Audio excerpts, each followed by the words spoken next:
پچھلے بہت سے خطبات میں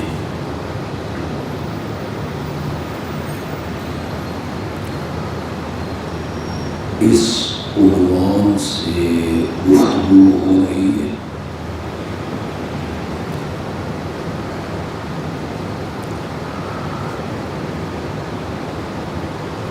کہ شہادت کا مرتبہ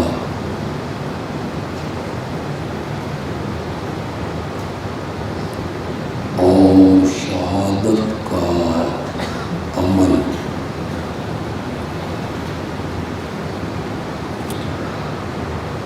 یہ باعث غم نہیں،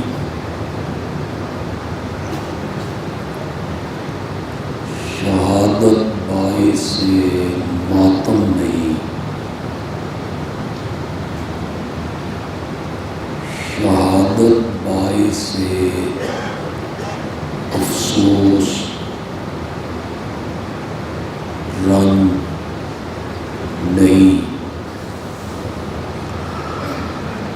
بلکہ شہادت باعث فخر ہے۔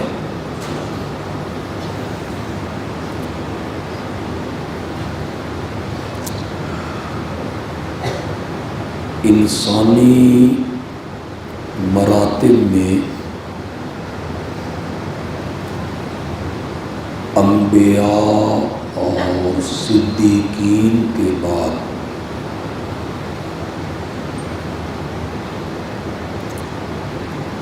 اگر کوئی مرتبہ ہے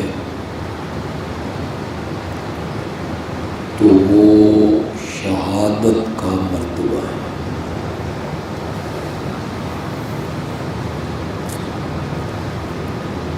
شہیدوں کے متعلق کہا گیا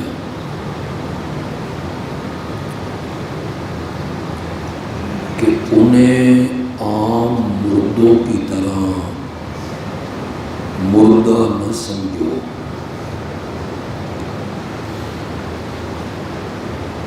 بلکہ ان کو ایک ایسی حیات حاصل ہے جس حیات کا تمہیں شعور، علم اور ادراک نہیں۔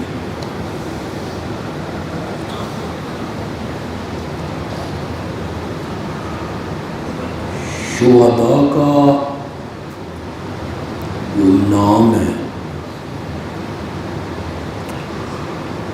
وہ ہمیشہ تاریخ میں زندہ رہتا ہے۔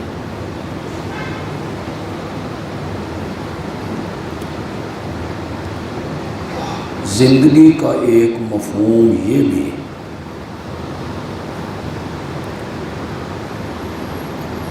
کہ ان کی قربانی، ان کا جان اللہ کی راہ میں دینا، یہ پچھلے لوگوں میں ہمیشہ زندہ رہتا،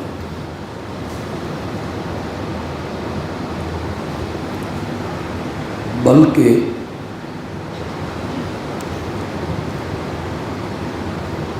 شہید اللہ کی راہ میں اپنی جان قربان کر کے پوری قوم کو زندگی بخش کے چلا جاتا۔ شہید کی جو موت ہے وہ قوم کی حیات ہے۔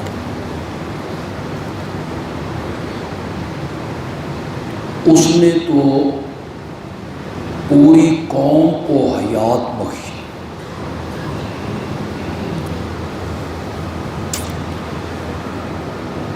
قرآن پاک نے کئی جگہوں پہ جہاد کا ذکر کیا۔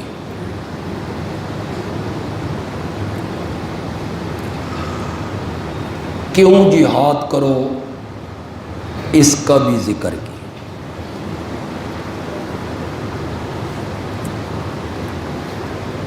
جہاد کرنے کی علت کیا ہے؟ اس کو بھی قرآن نے ایک دو جگہوں پہ بیان کیا۔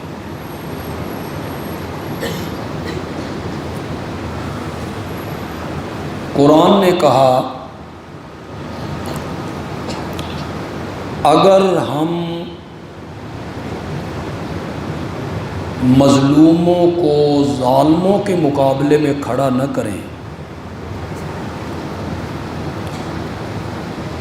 کچھ لوگوں کے دلوں میں یہ جذبہ پیدا نہ کریں کہ کھڑے ہو جاؤ اور ظالموں کا راستہ روکو۔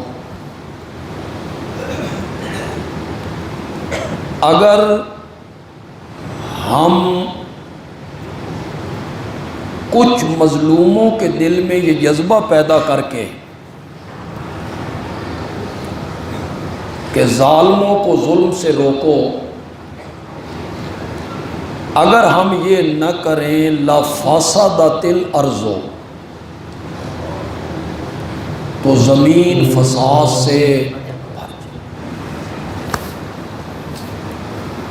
ساری زمین فساد سے کیا ہو جائے؟ بھر جائے۔ اگر ہم کچھ مظلوموں کو ظالم کے مقابلے میں کھڑا نہ کریں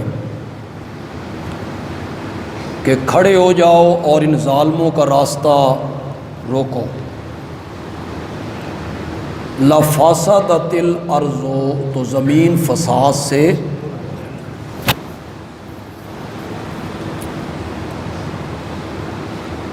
اگر خدا نہ خواستہ اللہ نہ کرے جس طرح روس افغانستان میں داخل ہوا سن 1978 میں، اگر خدا نہ خواستہ ہمارے ملک کی سرحدوں سے ہندوستان کی فوجیں داخل ہو جائیں اور ہم سب سوئے رہیں، ہمارے نوجوان نہ نکلیں، تو پھر جب وہ داخل ہوں گے ہمارے ملک میں تو عزت محفوظ ہو نہیں رہی، معصوم بچے محفوظ نہیں رہیں گے، وہ انہیں نیزے کی انیوں پہ پرو دیں گے، عورتوں کی عزتوں سے کھیلتے رہیں گے۔ اللہ کہتے ہیں جب ظالم کسی جگہ پہ ظلم کرتے ہیں تو ہم ان کے مقابلے میں مظلوموں کو ان کے دل میں جذبہ پیدا کرتے ہیں کہ کھڑے ہو جاؤ اور روکو راستہ۔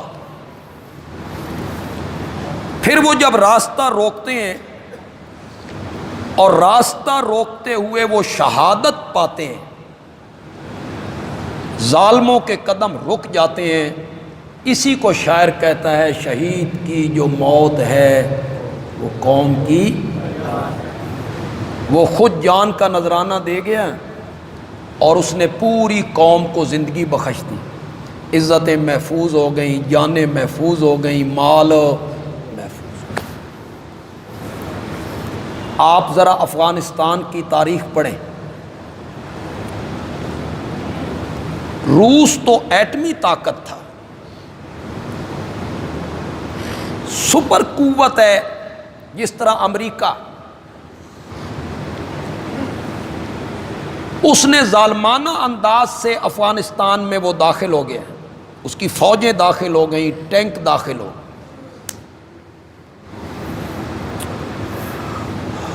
یہ جو قومیں تباہ ہوتی ہیں نا، پہلے ان کو ذہنی طور پہ تباہ کیا جاتا ہے۔ افغانستان اتنا ترقی یافتہ ملک نہیں تھا تو روس کے حکومت نے انہیں آفر کی کہ اپنے بچے بھیجو، ہم انہیں یہاں کالجوں میں پڑھاتے ہیں، یونیورسٹیوں میں پڑھاتے ہیں، ڈاکٹر بناتے ہیں، انجینئر بناتے ہیں۔ پہلے وہ اس قوم کے بچے لے کے گئے، ان کی ذہن سازی کی، تربیت کی اپنی نہج پر،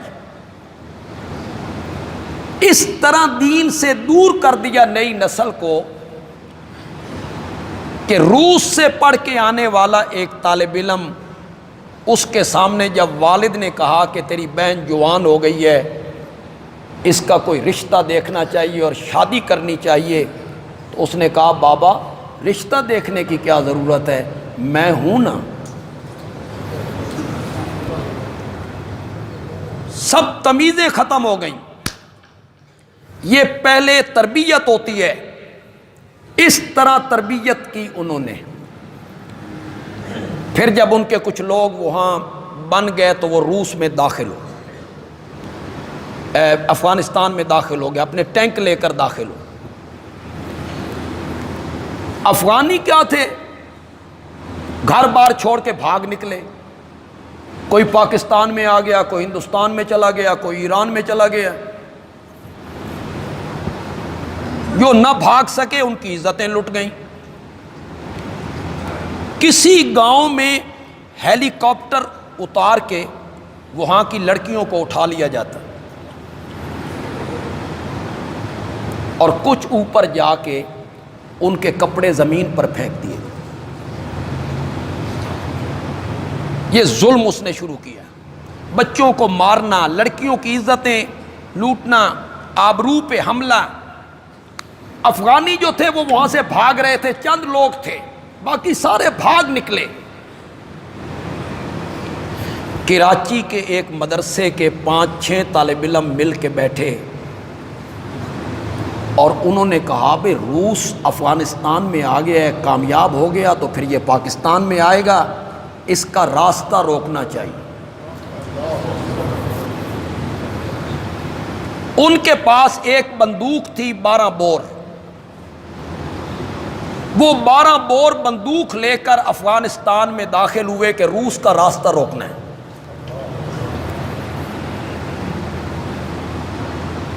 پھر قافلہ بنتا چلا گیا۔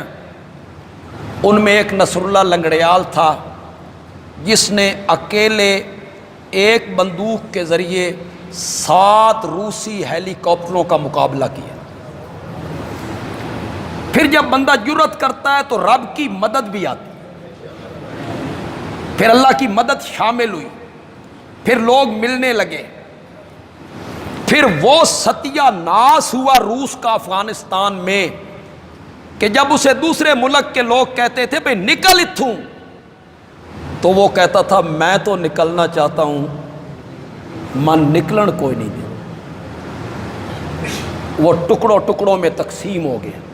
تو قرآن کی وہ آیت ہے کہ اگر ہم چند مظلوموں کو ظالموں کے مقابلے میں کھڑا نہ کریں لَفَسَدَتِ الْأَرْضُ، تو زمین تو فساد سے بھر جائے، پھر تو ظلم عام ہو جائے۔ تو ہم چند لوگوں کے دلوں میں جہاد کا جذبہ پیدا کرتے ہیں، اور جب وہ لڑتے لڑتے لڑتے شہید ہو جاتی ہیں تو صرف یہ نہیں کہ خود ان کو ایک مخصوص حیات حاصل ہے، بلکہ وہ قوم کی زندگی کا سبب بن جاتا۔ تو شہادت باعث ماتم نہیں ہے، شہادت باعث فخر، شہادت باعث غم نہیں ہے، شہادت باعث انبساط ہے، باعث مسرت ہے۔ وہ قومیں جو پچھلے شہیدوں کو پیٹتی رہیں، وہ قومیں نئے نئے شہید پیدا کر کے ان قوموں کے حوالے نہیں کر سکتی۔ قومیں وہی شہادت کا جذبہ پیدا کر سکتی ہیں جو یہ سمجھیں کہ شہادت باعث ہے۔ حدیث میں آتا ہے، میرے آقا نے فرمایا کہ شہید پر جب وار ہوتا ہے، اس پہ ٹینک چڑھ گئے، توپوں کے گولوں سے جسم کے پرخچے اڑ گئے، کوئی گولی سر میں آ کے لگی تو اسے اتنی بھی تکلیف نہیں ہوتی جتنی چیمٹی کے کاٹنے سے ہوتی ہے۔ یہ میرے آقا کا فرق۔ جنہوں نے شہادت کا مرتبہ پایا ہے، چلے گئے شہید ہو کر. اسی تو انہوں کو پوچھ نہیں سکتے کہ ہمارا تو نظریہ یہ ہے کہ نہ وہ ہماری سنتے ہیں نہ جواب. ہمیں تو وہ تجربہ نہیں ہے نہ ہم پوچھ سکتے ہیں، لیکن ہمیں پوچھنے کی ضرورت کیا ہے؟ ہم آنکھیں بند کر کے نبی پاک کے فرمان پر اعتماد کرنے والے ہیں. جو میرے آقا نے کہہ دیا وہ سچ ہے. چیمٹی کے کاٹنے جتنی تکلیف بھی شہید کو نہیں ہوتی، تبھی تو رب کے پاس جا کے وہ کہتا ہے مولا اگر مجھ سے کوئی مطالبہ میرا ماننا چاہتا ہے نا تو میری روح کو میرے جسم میں لوٹا. اس کی روح ہے کہاں؟ جنت میں. عرش کے نیچے قندیلیں لٹکی ہوئی ہیں، وہاں سے یہاں آنا چاہتا ہے. بڑی عجیب بات ہے. اونچی جگہ سے نیچی جگہ پہ کون آئے؟ خوشحالی کی جگہ سے بدحالی کی جگہ پہ کون آئے؟ راحت کی جگہ سے غم کی جگہ پہ کون آئے؟ کوئی نہیں آنا چاہتا. صرف شہید ہے جو شہادت کا مرتبہ دیکھتا ہے، درجہ دیکھتا ہے، فضیلت دیکھتا ہے، عظمت دیکھتا ہے، شرف دیکھتا ہے، قدر دیکھتا ہے، منزلت دیکھتا ہے کہ میں شہید ہوا ہوں، جنت میں میری یہ قدر ہے، یہ عزت ہے، یہ عظمت ہے، یہ شرف ہے. یہ دیکھتے ہوئے وہ مطالبہ کرتا ہے مولا میری روح کو ایک مرتبہ پھر میرے جسم میں لوٹا، پھر میں تیرے راستے میں جہاد کروں، پھر میری گردن کٹے، پھر میں تیرے پاس آؤں اور اس سے بھی اونچا مرتبہ. شہید واپس آنے کی تمنا کرتا. چیمٹی کے کاٹنے جتنا درد بھی اسے نہیں. میں علماء نے بھی خیر لکھا ہے، غالباً علامہ جلال الدین سیوطی رحمۃ اللہ علیہ نے لکھا،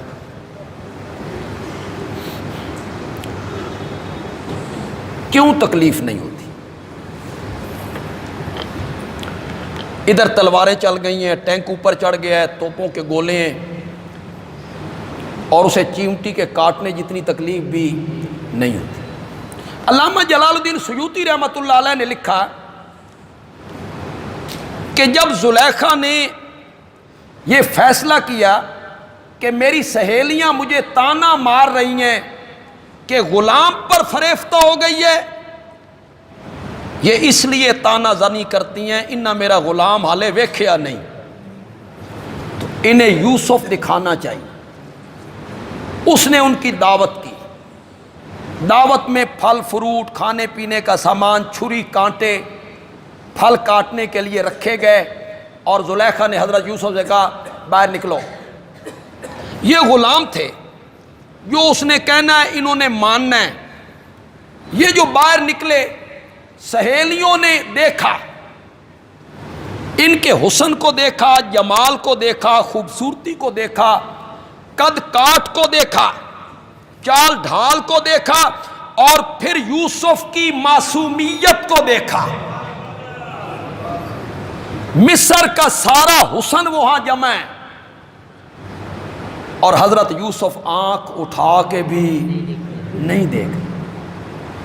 وہ معصومیت دیکھی، اتنا حسن اور اتنی معصومیت. تو وہ جو پھل کاٹ رہی تھیں تو بجائے پھل کاٹنے کے انہوں نے اپنی انگلیاں کاٹ. انگلی پہ سوئی بھی چبھے تو بندہ تڑپ جاتا ہے. انہیں احساس ہی نہ ہوا اس زخم کے لگنے کا، خراش کے آنے کا. جو پھلوں کی بجائے انگلیوں پہ چل گئی تھی وہ چھریاں، انہیں اس کا احساس بھی نہیں ہوا. یوسف کے حسن میں اس طرح مگن ہوئی کہ انہیں انگلیوں کے کٹنے کا احساس نہیں ہوا. علامہ جلال الدین سیوطی کہتے ہیں کہ یوسف کے حسن کو دیکھ کر انہوں نے اپنی انگلیاں کاٹیں اور انہیں احساس بھی نہیں ہوا۔ شہید پر جب آخری وار ہوتا ہے تو اللہ اس کے سامنے جنت کے دروازے کھول کے وہ سارا نظارہ سامنے رکھ دے، وہ اس کو دیکھنے میں اس طرح محو ہو جاتا ہے کہ اسے اپنے کٹنے کا پتہ بھی نہیں چلتا۔ تو شہادت باعث ماتم نہیں ہے کہ شہداء کو پیٹا جائے یا شہداء کا ماتم کیا جائے، بلکہ شہادت باعث فخر ہے، شہادت باعث انبساط ہے، شہادت باعث مسرت ہے۔ میں نے پچھلے جمعے عرض کیا تھا، کون سا کمال ہے جو اللہ نے میرے نبی کو نہیں دیا؟ کون سا وصف ہے، کون سی خوبی ہے جو اللہ نے میرے نبی کو عطا نہیں کی؟ اس کے باوجود میرے آقا نے بارہا تمنا کی کہ مولا مجھے موت کون سی عطا کر۔ معلوم ہوتا ہے شہادت کا مرتبہ ایسا تو مرتبہ ہے نا کہ امام الانبیاء بھی اس کی کیا کر رہے ہیں، تمنا۔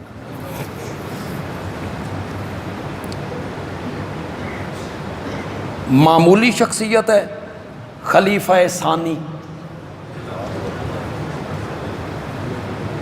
حضرت سیدنا فاروق اعظم، غور سے کہو یہ کیسی عبقری شخصیت ہے۔ پروفیسر شستری نے کہا تھا جب حیدرآباد کی یونیورسٹی کے کچھ طلباء نے اس سے مطالبہ کیا کہ ہمارے کالج کی لائبریری میں، یونیورسٹی کی لائبریری میں الفاروق نامی ایک کتاب آئی ہے علامہ شبلی نعمانی کی لکھی ہوئی، تو یہ ہمارے مسلک کے خلاف ہے، ہم حضرت عمر کو نہیں مانتے ہیں، اسے لائبریری سے نکالا جائے۔ اس مخصوص فرقے کے طلباء نے پروفیسر شستری سے یہ مطالبہ کیا، اس نے کیا جواب دیا؟ اس نے کہا تھا میں تمہارے مطالبے پر، تم بھی کلمہ پڑھتے ہو، اپنے آپ کو مسلمان کہتے ہو، میں تمہارے مطالبے پر الفاروق نامی کتاب لائبریری سے نکال دیتا ہوں، لیکن مجھے بھی تو سمجھاؤ نا، اگر فاروق کو نکال دیا جائے تو اسلام کے پاس بچتا کیا ہے؟ اسلام کے پاس رہتا کیا ہے؟ کسی کا یہ قول بھی ہے کہ اگر اسلام کو ایک فاروق اور مل جاتا تو پوری دنیا سے کفر کا نام مٹ گیا۔ ایسی عبقری شخصیت، فارس اور روم کو للکارا ہے اس نے، اور خود کرتے پہ پیوند لگے ہوئے، خود قحط کے زمانے میں گھی والی روٹی کھانے کے لیے تیار نہیں، میری رعایا کو نہیں مل رہی، میں نے بھی گھی لگی روٹی استعمال نہیں کی۔ خود ایک ملک کا سفیر آیا، اس نے پوچھا تمہارے امیر المومنین کا دفتر کہاں ہے؟ انہوں نے کہا ہمارے امیر المومنین کا دفتر کوئی نہیں، مسجد نبوی میں بیٹھے ہوں گے، وہی دفتر ہے، وہی عدالت ہے، وہی فیصلے ہوتے ہیں، وہی وفد آتے ہیں، وہی سب کچھ ہوتا رہتا۔ وہ آیا تو وہاں حضرت عمر نہیں تھے۔ اس نے کسی سے پوچھا امیر المومنین کہاں ہیں؟ اس بندے نے بتایا کہ ابھی اس رستے سے باہر نکل گئے۔ اس نے کہا ابھی اس رستے سے باہر نکل گئے؟ اس کے آگے ہاتھیوں کی قطار نہیں ہوتی، پھر اونٹوں کی لائن نہیں ہوتی، پھر گھوڑوں پہ سوار نہیں ہوتے، آگے آگے چلے؟ اس نے کہا نہیں، امیر المومنین اکیلے شہر سے باہر نکلا۔ ریاست مدینہ کا نعرہ لگانا آسان ہے، کام بڑا مشکل ہے۔ ریاست مدینہ کا سربراہ قحط کے زمانے میں گھی والی روٹی نہیں کھاتا، استعمال نہیں کرتا، وہ رات کو گلیوں میں پہرا دیتا، اور پہرا دیتے ہوئے جب ایک عورت سے پوچھتا ہے کہاں جا رہی ہو، تو وہ عورت کہتی ہے یا تو آج عمر فوت ہو گیا ہے یا تو ہے عمر، اس لیے کہ خلافت عمر میں کوئی آدمی کسی عورت سے یہ سوال کر کیسے سکتا ہے؟ امن ہے۔ وہ باہر نکلا تو اس نے دیکھا کہ ایک درخت کے سائے میں اینٹ کا سرہانہ بنا کے حضرت عمر میٹھی نیند سو رہے۔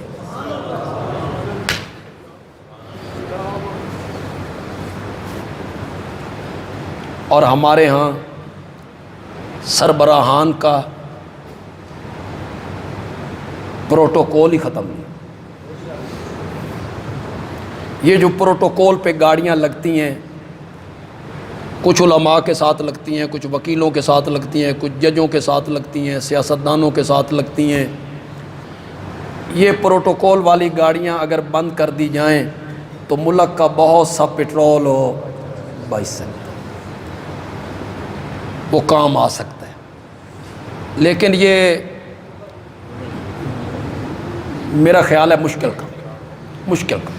عمران خان صاحب کہتے تھے میں آؤں گا تو گورنر ہاؤس کو میں یونیورسٹی بنا دوں گا، وزیر اعظم ہاؤس کو میں یونیورسٹی بنا دوں گا۔ وہ آئے 3 سال رہے، گورنر ہاؤس بھی وہی رہا اور وزیر اعظم ہاؤس بھی وہی، کچھ بھی نہیں بدلا۔ یہاں جو ایک افسر رہتی ہیں وہ 50 کنال کے گھر میں رہتے ہیں۔ ایک افسر ہے، وہ اکیلا رہتا ہے، اس کے بال بچے لاہور ہیں، 50 کنال کا گھر ہے، وہاں 50 ملازم ہیں، ان کی تنخواہیں بھی دی جا رہی ہیں، ان کا کھانا بھی دیا جا رہا ہے، یہ سب ہمارے ٹیکسوں سے ہوتا ہے۔ تبدیلی جو ہے آنی تو ضرور چاہیے، میں اس حق میں ہوں، اس معاشرے میں تبدیلی آنی چاہیے، ماحول یہ بدلنا چاہیے، لیکن ہے بڑا مشکل کام۔ اینٹ کا سرہانہ بنا کے میٹھی نیند سوئے ہوئے اور وہ اوپر کھڑے ہو کے کہتے ہیں ہمارے حکمرانوں کو پہروں کے اندر بھی نیند نہیں آتی، تو کھلے میدان میں اینٹ کا سرہانہ رکھ کے سویا ہوا ہے، معلوم ہوتا ہے تو اپنی رعایا کے ساتھ انصاف کرتا ہے۔ حضرت عمر بڑی عبقری شخصیت، کسی کو ہضم نہیں ہوتا اس میں ہمارا کوئی قصور، ساڈا کی قصور؟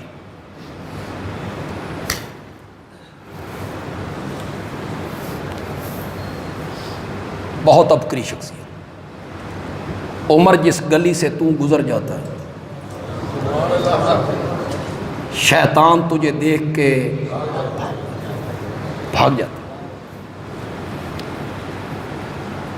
یہ فرش پہ بولتا ہے، اس کی فراست دیکھو، ذہانت دیکھو، متانت دیکھو، فطانت دیکھو، اس کا فہم دیکھو، اس کی دور اندیشی دیکھو۔ فرش پہ بولتا ہے، میرے آقا اس کے مشورے کو باوجود قبول نہیں کرتے، اور رب آسمان سے جبریل کو اتار کے میرے نبی سے کہتا ہے جو عمر نے فرش پہ کہا ہے تیرے رب نے عرش پہ مان لیا ہے۔ اور میرے آقا نے کہا عمر مجھے ایسے لگتا ہے تو اللہ کی زبان ہے، تیری زبان پہ حق جاری رہتا ہے، تو حق کی بات کرتا ہے، کسی کو ہضم نہ ہو۔ اس عبقری شخصیت پہ بھی کوئی تنقید کرے تو انہیں شرم کرنی چاہیے. کم از کم ایران میں بیٹھ کے تمہیں حضرت عمر پہ تنقید نہیں کرنی چاہیے کہ یہ ایران تمہیں لے کر بھی تو عمر نہیں دیا تھا. اس کا فاتح کون تھا؟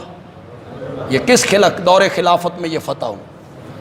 حضرت عمر رضی اللہ تعالیٰ عنہ، ان میں بڑی خصوصیات ہیں، بڑے اوصاف ہیں، بڑے کمالات ان میں موجود ہیں. لو کان بعدی نبی لکان عمر، میرے بعد اگر نبوت کا سلسلہ جاری رہتا، عمر میں یہ خصوصیات تھیں کہ یہ نبوت کے منصب پہ کیا ہوتا؟ فائز. ان کا مکان جنت میں میرا نبی خود دیکھ کے آیا، جو ایک موتی کا بنا ہوا. فرمایا عمر، میرا دل تو کرتا تھا کہ مکان میں اندر سے بھی جا کے دیکھوں، پر تیری غیرت کا خیال آ گیا. حضرت عمر کہتے ہیں یا رسول اللہ میں تو آڈے تے غیرت کرنی سی. جس کا مکان جنت میں میرا آقا دیکھ کے آیا ہے، جو میرے نبی کا سسر ہے، ان کی بیٹی حضرت حفصہ میرے نبی کی زوجہ محترمہ ہے، اتنا مقام، اتنی عظمت، اتنا شرف، اتنی فضیلت، اس کے باوجود حضرت عمر دعا مانگتی ہیں، اللہم انی اسألک شہادتا فی سبیلک. مولا میں تجھ سے شہادت کی موت مانگتا ہوں، تیرے رستے میں میں شہید ہو جاؤں.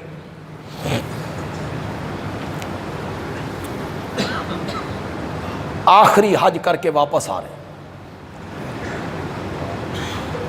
ذوالحج کی آخری تاریخ، چاند کمزور ہو گئے، درخت کی ٹہنی کی طرح ہو گئے. رات کا ٹائم ہے، حضرت عمر نے چاند کو دیکھا تو فرمایا تو بھی کدی 14ویں دس آئیں. پوری زمین کو روشن کرتا تھا، پھر تدریجاً آہستہ آہستہ کمزور ہوتا چلا گیا. کبھی مجھ پہ بھی جوانی تھی، اب بڑھاپا آ گیا ہے، اعصاب کمزور ہو گئے، تو وہاں دعا مانگی، اللہم انی اسألک شہادتا فی سبیلک ووفاتا فی بلد رسولک. دو دعائیں، موت شہادت کی دے اور موت مدینے میں دے، نبی کے شہر میں دے. مدینے جیسی موت کہیں کی بھی نہیں. بڑے خوش نصیب لوگ ہیں جنہیں 2 گز زمین آخری آرام گاہ کے لیے مدینے میں ملی. بڑے خوش نصیب لوگوں کو یہ عظمتیں ملتی. اہل حدیث مکتب فکر کے ایک بہت بڑے علامہ، عالم، مفکر، علامہ احسان الہی ظہیر شہید رحمۃ اللہ علیہ، غالباً سن 1987 میں لاہور مغل پورہ میں ایک جلسے کے اندر بم پھٹا، بڑے لوگ وہاں شہید ہوئے، زخمی ہوئے. یہ پہلا واقعہ تھا. اس واقعے سے پہلے یوں جلسوں میں یہ دہشت گردی اس طرح کی نہیں ہوتی تھی. علامہ ظہیر رحمۃ اللہ علیہ زخمی ہوئے، لاہور اسپتال میں آ گئے، ہوش بھی آ گیا. سعودی عرب کے فرما روا نے کہا انہیں ہمارے پاس بھیجو، ہم علاج کروائیں. انہیں ریاض لے جایا گیا، ریاض اسپتال میں داخل. خدا کا کرنا ایسا ہوا ان کا انتقال ہو گیا. ان کی میت کو مدینے پہنچایا، مسجد نبوی میں جنازہ ہوا، جنت البقیع میں دفن ہو. بم کہاں پھٹا، زخمی کہاں ہوئے، اٹھا کے کس ہسپتال میں لے جایا گیا، اور رب نے دفن کے لیے کہاں پہنچا دی۔ خوش نصیب لوگ ہوتے ہیں جنہیں وہاں 2 گز زمین دفن کے لیے۔ قیامت کے دن سب سے پہلے میرے آقا قبر سے باہر نکلے، قیامت قائم ہوگی، سب سے پہلے آپ، پھر حضرت ابوبکر، حضرت عمر، حضرت عیسیٰ بھی ساتھ ہیں۔ ہم پتہ نہیں کہاں ہوں گے، قبر ملتی بھی ہے یا نہیں ملتی، اور وہ جو جنت البقیع میں ہیں انہیں جب قبروں سے اٹھایا جائے گا تو سامنے نبی پاک کھڑے، اس سے بہتر موت کہیں کی نہیں، کہیں کی نہیں۔ حضرت عمر تمنا کر رہے ہیں، مولا موت شہادت کی دے اور موت اپنے نبی کے شہر میں دے۔ بڑے دن ہوئے یار میں نے توحید کو ٹچ نہیں کی، تھوڑے جے خوش ہو کے سبحان اللہ کھو یار، آپ سارے موحد ہیں یار۔ وہ جو ایک گلشن توحید کا آپ کے دلوں میں سینوں میں لگا ہوا ہے، اسے وقتاً فوقتاً پانی کی ضرورت رہتی، پانی نہ ملے تو پھر وہ مرجھا جاتا ہے، سوکھنے لگتا ہے۔ تو میں اکثر اوقات اسے سیراب کرتا ہوں، اور اس کا پانی کیا ہے؟ اللہ کا قرآن، میرے نبی کا فرمان، صحابہ کی زندگی کے حالات واقعات۔ توجہ ہے آپ کی؟ حضرت عمر نے رب سے 2 چیزیں مانگی، مولا موت شہادت کی دے دے، ایک موت اپنے نبی کے شہر میں دے دے، 2 اللہ نے فرمایا فاروق اعظم گھٹ منگے آئی، تو نے اپنے ظرف کے مطابق مانگا، دامن کے مطابق مانگا، میں نے اپنی رحمت کے مطابق دینا ہے۔ لوگ مجھ سے مانگتے کم ہیں، میں مانگے سے زیادہ دینے کا عادی ہوں، میں مانگے سے زیادہ دینے کا عادی ہوں۔ تو نے شہادت کی موت مانگی، نبی کے شہر میں مانگی، میں شہادت کی موت بھی دوں گا، نبی کے شہر میں دوں گا، اور تیری قبر بھی اپنے نبی کی قبر منور کے ساتھ بنا دوں گا۔ یہ تیسری چیز تو حضرت عمر نے مانگی نہیں تھی، یہ تو رب نے بن مانگے دے دی، یہ تو رب نے بن مانگے دے دی۔ یہ لوگوں کو کیا ہو گیا ہے، اس کا در چھوڑ کے کن سے مانگ رہے ہو بھائی؟ اس کا دروازہ چھوڑ کے جو مجیب الدعوات ہے، السمیع لکل دعا ہے، العلیم لکل حال ہے، النافع الضار المعطی المانع المجیب الواسع، اس کا دروازہ چھوڑ کے کن سے مانگ رہے ہو؟ کن سے مانگ رہے ہو جن کے متعلق قرآن کہتا ہے لا یملکون مثقال ذرۃ، لا یملکون مثقال ذرۃ، وہ ایک ذرے کے بھی مالک نہیں ہے۔ کن سے مانگ رہے ہو؟ چھوڑ کس کو رہے ہو؟ جو لفظ کن کہتا ہے، زمین کے نیچے پانی بہا دیتا ہے، پانی پہ زمین کو بچھا دیتا ہے، پھر زمین ڈولنے لگتی ہے، وہ لفظ کن کہہ کے پہاڑوں کی میخیں ٹھوک دیتا ہے۔ کس کو چھوڑ رہے ہو؟ کس کا دروازہ چھوڑ رہے ہو؟ جو دلوں کے راز بہتر جانتا ہے، وہ کہتا ہے میں بولیوں کا محتاج نہیں ہوں، گونگے بھی تو ہیں نا،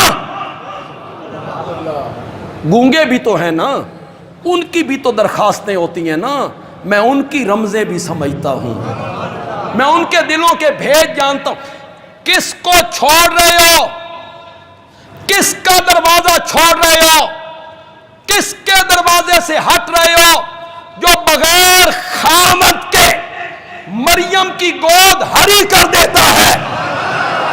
کس کو چھوڑ رہے ہو جو 120 سال کے بوڑھے زکریا کو جو کہتے ہیں رب انی وہن العظم منی واشتعل الراس شیبا وامراتی عاقر، مولا میری ہڈیاں کمزور ہو گئیاں، میرے سر دے وال چٹے ہو گئے، مولا میری بیوی باج ہے، پھر وہ 99 سال کی ہے، مولا میں تیرے دروازے سے مایوس نہیں، ایک بیٹا دے دے۔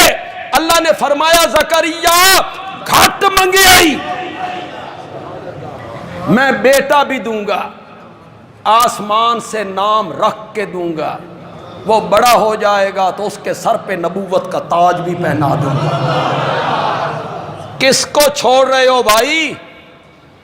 کس کو چھوڑ رہے ہو جو قادر ہے؟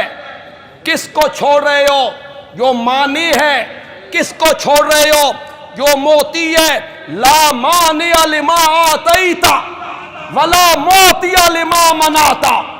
کس کو چھوڑ رہے ہو جس کے متعلق میرے آقا نے فرمایا تھا فَإِنَّهُ إِن لَمْ يُيَسِّرْهُ لَمْ يَتَيَسَّرْ، تیری جوتی کا تسمہ ٹوٹ جائے تو وہ رب سے مانگنا، مجھے کعبہ کے رب کی قسم ہے اگر تجھے رب جوتی کا تسمہ نہ دینا چاہے تو پوری کائنات مل کر تجھے جوتی کا تسمہ نہیں دے سکتی۔ اس رب کو چھوڑ کے، اس قادر قدیر کو چھوڑ کے ان سے مانگ رہے ہو، درخواستیں پیش کر رہے ہو جو کروٹ بدلنا نہیں جانتے ہیں، جو اپنے یتیم بچوں کے سروں پہ ہاتھ نہیں رکھ سکتے، جو سب کچھ چھوڑ چھاڑ کے چلے گئے، زیر زمین دفن ہو گئے، وہ تمہاری پکارے سن نہیں سکتے، تمہاری باتوں کا جواب دے نہیں سکتے، وہ کسی چیز پہ قادر مالک مختار نہیں ہے۔ قرآن نے کہا ما یملکون من قطمیر، کھجور کی گٹھلی کے اوپر جو ایک باریک پردہ ہوتا ہے وہ اس پردے کے بھی مالک کوئی۔ مولا تو تے سمجھان دیا حد نہیں کر دیتی، مولا تو تے سمجھان دیا حد نہیں کر دیتی، لیکن میں ممبر و میراب کے وارث طبقے کو کیا کہوں یہ ان لوگوں کو قرآن سنایا ہی نہیں، یہ آیتیں انہوں نے لوگوں کے سامنے رکھی نہیں، کبھی یہ آیتیں پڑھنے کی انہیں توفیق نہیں ہوئی۔ کھجور کی گٹھلی کے اوپر جو ایک باریک سا پردہ ہوتا ہے وہ اس پردے کے مالک نہیں، مولا کھجور گٹھلی پردہ ایڈا لمبا چکر، اللہ نے فرمایا ہاں قبر کو سمجھو کھجور کی طرح، گٹھلی کو سمجھو میت کی طرح، پردے کو سمجھو کفن کی طرح، میرے سوا جن کو تم پکارتے ہو وہ اپنے کفنوں کے بھی مالک،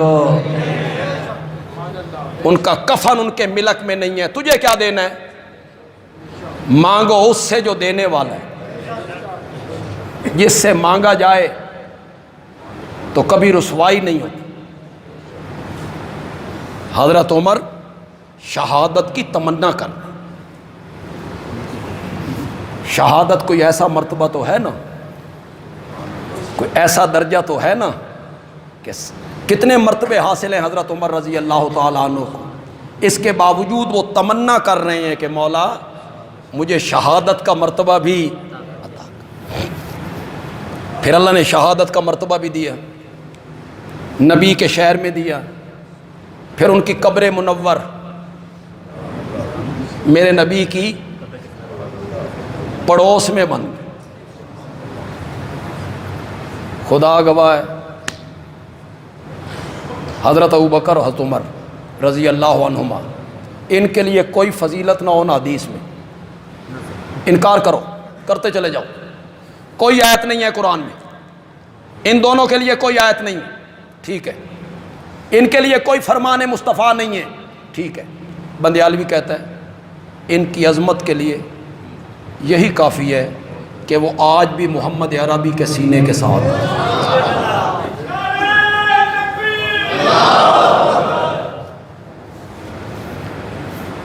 بے سر و پا روایت بیان کی جاتی ہے۔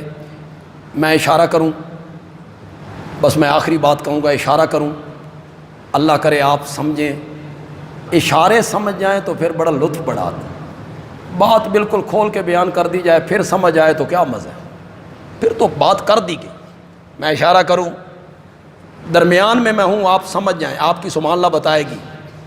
بے سر و پا روایت بیان کی جاتی ہے کہ حضرت سیدنا حسین رضی اللہ تعالیٰ عنہ جہاں دفن ہیں، جہاں ان کی قبر منور ہے، اس سے 40 گز ادھر، 40 گز ادھر، کئی کہتے ہیں 40 میل ادھر، 40 میل ادھر، 40 میل ادھر، 40 میل ادھر، جو میت بھی دفن ہو جائے اس ایریے میں، 40 گز 40 میل ایریے میں جو میت بھی دفن ہو جائے، حضرت حسین رضی اللہ تعالی عنہ کی وجہ سے، ان کی برکت سے اس دفن ہونے والے کی مغفرت ہو جاتی ہے۔ بے سر و پا روایت بیان کرتے ہو۔ بندیالوی کہتا ہے نواسے دی اے شان، پتہ نہیں سمجھو کہ نہیں سمجھو، نواسے دی اے شان کہ 40 گز ایریے میں کوئی میت دفن ہو جائے تو ان کی برکت کی وجہ سے وہ بھی معاف ہو جاتا ہے۔ نواسے دی اے شان تے نانے دی اتنی شان بھی نہیں کہ جن کی قبریں آپ کی قبر منور کے ساتھ ہیں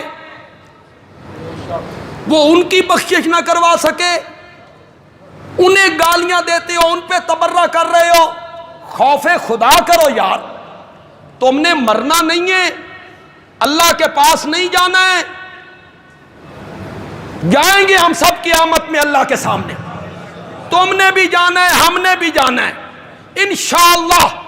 وہاں حوض کوثر پر میرے نبی کے دائیں بائیں ابو بکر و عمر کھڑے ہوں گے، حیدر کرار بھی کھڑے ہوں گے،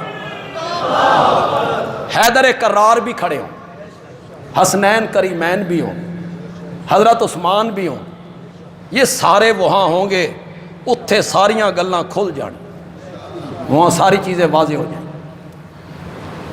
آج ایک تو سیرت کے عنوان سے